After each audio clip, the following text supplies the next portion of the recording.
Hello, I'm Carol Celine, and this is Jeff Close-Up. My guest today is Dr. Gregory Artz. Well, here I am sitting across from an almost tennis star. You played Division I college tennis. You were ranked within the top 100 in the whole country. Did you think of becoming a professional tennis player? I never did. I grew up, my parents loved tennis, and so that's where I got the interest. From when I was about 8 years old, I picked up my first racket, and I played all through juniors, and I played national tournaments and ranked in the top 100 throughout my whole junior career. And I was fortunate enough to play Division I college tennis at University of Michigan, but I didn't want that as my future career. I wanted something that was going to challenge me more, and I enjoyed my time playing collegiate tennis, but I knew that wasn't my future goal. But to be frankly honest, I didn't think I was good enough to play professional. So, well, that's a nice, honest answer. Were you a science major, though, in college? I was not. No, I had interest in science since I was a little kid. One of our family friends was a pediatrician who was really the reason why I always wanted to be a physician. But I knew that I love science, but I knew that if I was going to be a doctor, I wanted something that would make me more well-rounded. And so I always had an interest in history because of my father, and so I actually majored in history and was actually a military history major. So. Military history, really?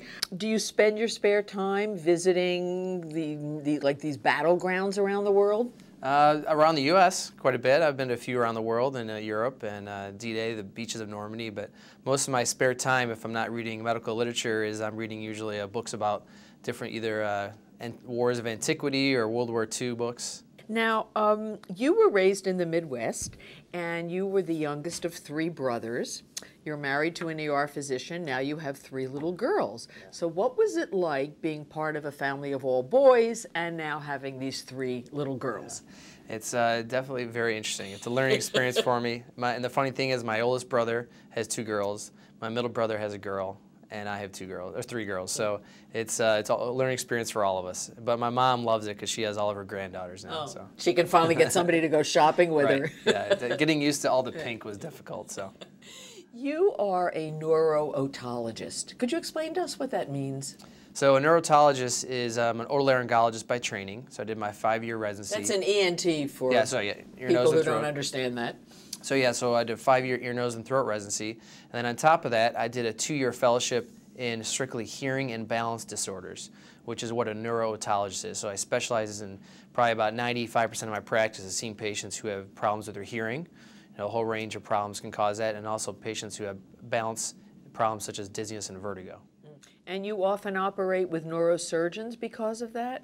Yeah, so in addition to, one of the parts of being a neurotologist, we do quite a bit of what's called skull-base surgery. And so the skull base is really the boundary between the head and neck, which is our specialty as an otolaryngologist, and the brain, which is a specialty of the neurosurgeon.